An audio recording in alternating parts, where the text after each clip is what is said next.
After 9/11 and the birth of Homeland Security, fusion centers were set up to monitor U.S. citizens, and the U.S. Department of Justice legalized non-consensual experiments on the public. These fusion centers employ civilians to target individuals and harass them, intimidate them, vandalize their property, and interfere with their day-to-day life. This is known as gang stalking. Former high-ranking FBI agent Ted Gunderson reported in 2011 that himself and thousands of others were being targeted. FBI agent Mike German confirmed this as well. Several federal agents have reported that they were targeting individual Americans, including people who were simply pro-life, and that they were pressured to put more people on their targeting lists to legitimize more federal funding. These Homeland Security fusion centers are able to put any American citizen on the terrorist watch list without any reason or due process. In 2012, NSA whistleblower William Binney reported that the feds are conducting comprehensive surveillance on nearly every U.S. citizen and targeting whomever they please. In 2014, Glenn Greenwald exposed the methods used to target individuals, such as hacking into people's social media accounts, posing as that person, and contacting their friends and coworkers. TargetedJustice.com is currently working on suing the federal government for targeting individual U.S. citizens with different high-tech weapons, including directed energy weapons.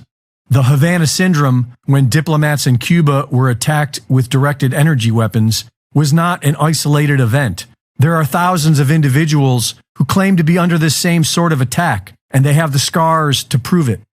As far back as 1976, the technology to remotely alter brainwaves has existed, including voice-to-skull technology that allows the government to directly transmit voices into people's brains. As bad as all this is, it is likely to get much worse.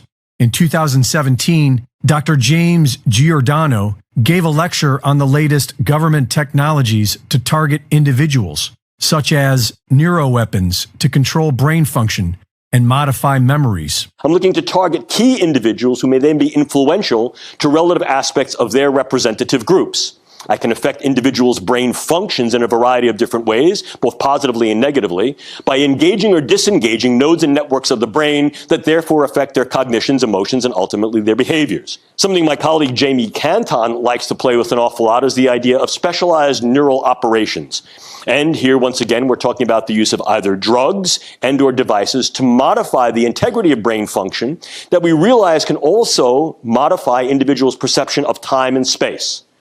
We talked earlier about how these may be used in interrogation scenarios, and this too may be used against key individuals to be able to modify their perception of time, their perception of what occurred and what did not, memory modification, etc. Nanoparticulates that can give an individual a stroke. So what we're able to do here is infiltrate the brain space with nanoparticulate matter that aggregates in situ, on site in the brain, and does one of two things. Either penetrates from the vascular space, gets in through the bloodstream, gets in through the nose, through the mucosa, or infiltrates the vascular space and clogs it. What is the result? What's called a nanoparticulate stroke, or a hemorrhagic diathesis, fancy word, for it's a predisposition to individuals having brain bleeds. He explains how they can make people sick with an undetectable illness to make them go crazy. What I'm doing is I'm using a dispersion methodology to be able to infect sentinel cases with a highly morbid condition. These individuals complain. Again, this is a central nervous system condition. So they're complaining of whatever the bug may do. It'll produce some cascade of neurological and neuropsychiatric signs and symptoms. What I've now done is I've got every individual who is diagnostically hypochondriacal, and I've got every individual who's the worried well flooding the public health system, banging on the door. The CDC comes back and says, nonsense, that's not real.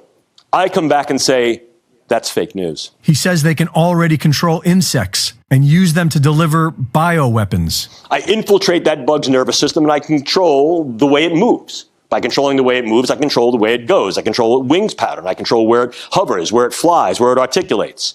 And what I can also do is I can then couple this to a very, very small scale set of either biosensors or cameras. And what I basically have here is a biodrone. I can go one step further, and I can also impregnate that individual organism, with a very small-scale weaponizable delivery mode. In other words, if I'm using a very, very small-scale bioweapon, such as a very potent organotoxin, or the delivery of a very small level of microbes that we know can either replicate and infect, or is genetically modified to have a very, very high morbidity effect, I can then utilize this not only as a reconnaissance drone, but also as an infiltrative weaponizable drone that can then deliver some payload. Reporting for InfoWars, this is Greg Reese.